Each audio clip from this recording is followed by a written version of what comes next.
Hello everyone, I welcome you again in another lecture of operating system। इसी lecture में हम अपना scheduling algorithm को कंटिन्यू करते हुए राउंड रॉबिन शेड्यूलिंग पढ़ेंगे। तो राउंड रॉबिन फटाफट से हम स्टार्ट करते हैं इसको। राउंड रॉबिन शेड्यूलिंग में क्या रहता है, ये स्टूडेंट्स को थोड़ा सा कंफ्यूजिंग लगता है, लेकिन हम एक बार में इसको समझ लेंगे तो ये हमको एक बार में समझ में आ जाएंगी चीज़ें।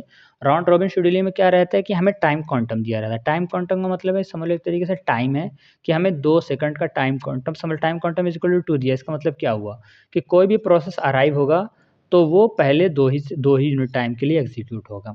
उसके बाद फिर नेक्स्ट प्रोसेस आएगा, वो 2 यूनिट के लिए एग्जीक्यूट होगा। उसके अगले वाला फिर 2 यूनिट के लिए एग्जीक्यूट होगा। ठीक है, इस तरीके से हमारा प्रोसेस जो रहता है वो टाइम क्वांटम में चल रहा होता है। इसलिए हम इसको, इसलिए राउंड रॉबिन शेड्यूलिंग में यही होता है कि प्रोसेस जो है वो टाइम क्वांटम में चल रहा होता है। अब इससे हमको ये चीज़ पता चल जाती है कि राउंड रॉबिन जो शेड्यूलिंग है ये कभी भी नॉन प्रीएम्प्टिव नहीं हो सकती है, क्योंकि एक प्रोसेस जो है वो टाइम क्वांटम में चल रहा है, तो एक प्रोसेस ऐसा नहीं है कि पूरा कंप्लीट हो जाएगा। ठीक है, हम इसको एक क्वेश्चन के थ्रू समझने की कोशिश करते हैं तो ये हमें अच्छे से समझ में आएगा। अब हम इसमें क्या करते हैं, तो जैसे हम गैंट चार्ट सारे क्वेश्चन बनाते थे, हम इसके साथ इसमें एक एक्स्ट्रा इन्फॉर्मेशन भी मेंटेन करते हैं, जिसको हम कहते हैं वेटिंग क्यू। वेटिंग क्यू ऐसा नहीं है कि हमको बनाना ज़रूरी है, लेकिन अगर हम इसको मेंटेन करेंगे तो हमें क्वेश्चन सॉल्व करने को आसानी रहेगी। ये ज़रूरी नहीं है कि हम इसको एग्ज़ाम में अगर हम वेटिंग क्यू ना भी बनाएं तो हमारे ऐसा कोई प्रॉब्लम आएगी नहीं, लेकिन हम वेटिंग क्यू मेंटेन करते हैं ताकि क्वेश्चन में गलती होने के चांसेस कम हो जाएँ।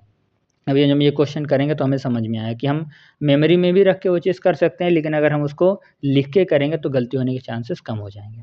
तो सबसे पहले देखते हैं हम गैंट चार्ट कैसे बनाएँगे। सबसे पहले 0 यूनिट पे हमारा प्रोसेस P1 अराइव होगा, और जैसे टाइम क्वांटम के हिसाब से ये चलेगा 2 यूनिट के लिए चलेगा। ठीक है, 2 यूनिट के लिए प्रोसेस हमारा अराइव होगा और ये बचा 3 यूनिट। 3 यूनिट अभी इसका चलना बचा है, तो हम इसके आगे 3 मेंशन कर देते हैं। और हम देखेंगे कि 2 यूनिट के लिए प्रोसेस चल चुका है, तो P2 और P3 हमारा प्रोसेस जो है वो अराइव हो चुका है। तो हम देखेंगे कि वेटिंग क्यू में हम इसको लिख देंगे कि हमारा P2 भी एग्जीक्यूट होने के लिए अराइव हो गया है और हमारा P3 भी एग्जीक्यूट होने के लिए अराइव हो चुका है। और हम देख रहे हैं कि P1 भी हमारा अभी कंप्लीटली एग्जीक्यूट नहीं हुआ है, तो हम P1 को रनिंग क्यू से उठा के वेटिंग क्यू में P1 को ही भेज देंगे। ठीक है, अब इसके बाद कौन सा प्रोसेस एग्जीक्यूट होगा, इसके बाद जो प्रोसेस एग्जीक्यूट होगा वो ये होगा कि जो वेटिंग क्यू में सबसे आगे प्रोसेस है, तो हम क्या करेंगे P2 को वेटिंग क्यू से उठा के रनिंग क्यू में डाल देंगे। ओके, और ये भी कितने यूनिट के लिए, 2 यूनिट टाइम के लिए P2 भी हमारा एग्जीक्यूट हो जाएगा। P2 क्योंकि टाइम क्वांटम के हिसाब से एक प्रोसेस 2 ही यूनिट एक बार में एग्जीक्यूट हो सकता है। तो 3 है, 2 यूनिट के लिए चल चुका, यानी कि हमारा कितना बचा, ये हमारा 1 यूनिट और एग्जीक्यूट होना बचा है। ठीक है, अब हम देख सकते हैं 2 to 4 यानी कि 4 यूनिट के लिए हमारे प्रोसेस एग्जीक्यूट हो चुके हैं। 4 तक हम देखेंगे कि हमारा P4 और P5 भी प्रोसेस क्या हुआ, अराइव हो गया। तो हम क्या करेंगे, वेटिंग क्यू में हम इसको भी मेंशन कर देंगे कि हमारा P4 और P5 प्रोसेस भी इस प्रोसेसिंग के दौरान ये भी हमारे क्या हुआ है कि वेटिंग क्यू में आ चुका है एग्जीक्यूट होने के लिए। और हम देख रहे हैं कि P2 भी हमारा अभी 1 यूनिट के लिए एग्जीक्यूट होना बचा है, तो हम क्या करेंगे, P2 को भी हम रनिंग क्यू से उठा के वेटिंग क्यू में भेज देंगे। ठीक है, फिर हम देखेंगे P3 में हम क्या करेंगे कि देखेंगे कि P3 जो है हमारा, P3 को भी हमें एग्जीक्यूट करना है, तो P3 को हम वेटिंग क्यू से उठा के रनिंग क्यू में डाल देंगे प्रोसेसिंग में। तो इस तरीके से हमारा P3 भी एग्जीक्यूट होना, P3 एग्जीक्यूट होगा। अब हमारा P3 रनिंग क्यू में आ गया है, तो हम देखेंगे P3 को सिर्फ हमें 1 यूनिट के, हमारा टाइम क्वांटम तो 2 है, लेकिन प्रोसेस ही जब 1 सेकंड में एग्जीक्यूट हो रहा है, 1 यूनिट में एग्जीक्यूट हो जा रहा है, तो हम इसको 1 यूनिट के लिए चलाएँगे P5। अब ये पूरा प्रोसेस कंप्लीट हो चुका है, तो अब इसको वेटिंग क्यू में दोबारा भेजने की ज़रूरत है नहीं। फिर हम देखेंगे कि हमारा P1 प्रोसेस एग्जीक्यूट होना है, तो P1 को हम वेटिंग क्यू से उठा के रनिंग क्यू में हम P1 को भेज देंगे। अब देखेंगे हमारा P1 कितना एग्जीक्यूट होना बचा है, P1 देखेंगे हमारा 3 यूनिट अभी P1 भी एग्जीक्यूट होना बचा है, तो हम यहाँ से 2 यूनिट इसको चलाएँगे और 1 यूनिट बचेगा।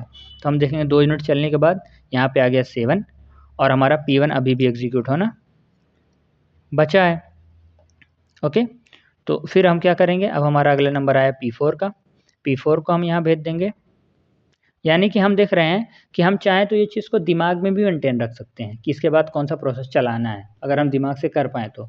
लेकिन अगर हम वेटिंग क्यू में इस चीज़ को लिखेंगे तो ये कितना प्रोसेस स्मूथ हो जा रहा है कि किसके बाद कौन-सा प्रोसेस चलाना हमें साफ-साफ दिख जा रहा है। ओके, तो अब हमारा P4 प्रोसेस को देख सकते हैं हम, इसको 2 यूनिट के लिए एग्जीक्यूट होना था। तो हमारा P4 प्रोसेस जो है वो हमारा 2 यूनिट के लिए एग्जीक्यूट होके 9 तक ये हमारा एग्जीक्यूट हो गया। अब हम देख सकते हैं कि हमारा P4 प्रोसेस पूरा कम्प्लीटली एग्जीक्यूट हो चुका है, P3 एग्जीक्यूट हो चुका है, ठीक है। अब हमारा P5 का अगला नंबर, तो हम P5 को वापस से वेटिंग क्यू से उठा के हम रनिंग क्यू में भेज देंगे, ठीक है। अब हम देख सकते हैं P5 को 3 यूनिट के लिए एग्जीक्यूट होना है, लेकिन एक बार में 2 ही यूनिट एग्जीक्यूट हो जाए तो एक बचेगा और यहाँ से ये आ जाएगा 9 to 11 और P5 को हम यहाँ से उठा के वेटिंग क्यू में भेज देंगे। फिर हम आएँगे P2 को लेके, P2 को हम वेटिंग क्यू से उठा के रनिंग क्यू में किए और P2 के एग्जीक्यूट होने का सिर्फ 1 यूनिट बचा था, तो 11 से हो जाएगा 12 हो जाएगा, 12 हो गया, ये P2 भी हमारा कंप्लीट हो गया।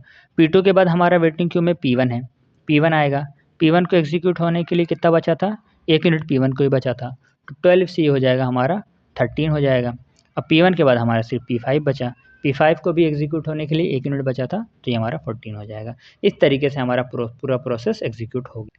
तो हम एक बार में इसको फटाफट से समराइज़ कर लेते हैं कि जो प्रायोरिटी शेड्यूलिंग होती है इसमें क्या रहता है कि प्रोसेस जो रहते हैं वो टाइम क्वांटम के फ्रेम में चल रहे होते हैं, टाइम क्वांटम में चल रहे होते हैं।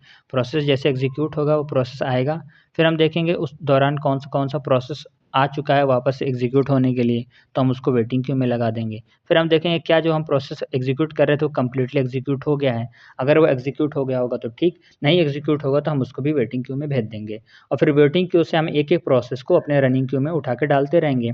रनिंग क्यू में किस तरीके जो प्रोसेस सबसे पहले वेटिंग क्यू में है, उसको हम रनिंग क्यू में डालेंगे। फिर उसको भी उसी तरीके से देखेंगे कि वो वाला प्रोसेस जब तक एग्जीक्यूट हो रहा था और कौन-कौन सा प्रोसेस आ गया है, वो भी वेटिंग क्यू में आ जाएगा। फिर हम देखेंगे कि वो वाला प्रोसेस कंप्लीटली एग्जीक्यूट हो गया है कि नहीं हुआ है। अगर हो गया होगा तो ठीक, अगर नहीं हुआ होगा तो हम उसको भी वेटिंग क्यू में डाल देंगे। इसी सीक्वेंस में हमारा ये पूरा राउंड रॉबिन फैशन में हमारा प्रोसेस एग्जीक्यूट हो जाएगा।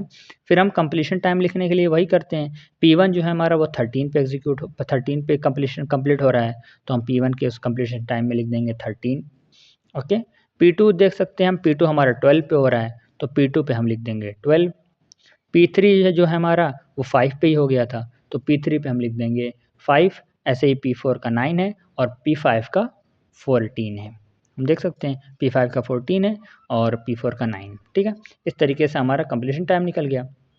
टर्न अराउंड टाइम के लिए हम जानते हैं completion time minus arrival time कर देंगे, तो ये जाएगा 13, 11, 5 माइनस 2 3, 9 माइनस 3 6, 14 माइनस 4 10, ओके। इस तरीके से हमारा टर्न अराउंड टाइम निकल गया। वेटिंग टाइम के लिए हम क्या करेंगे, turn around time minus burst time कर देंगे। फिर हम वेटिंग टाइम के लिए हमको पता है क्या, turn around time minus burst time कर देंगे, तो 13 माइनस 5 ये हो जाएगा हमारा 8 और इस तरीके से हम पूरा कैलकुलेट कर लेंगे, तो ये हो जाएगा 8 2 4 7, ओके।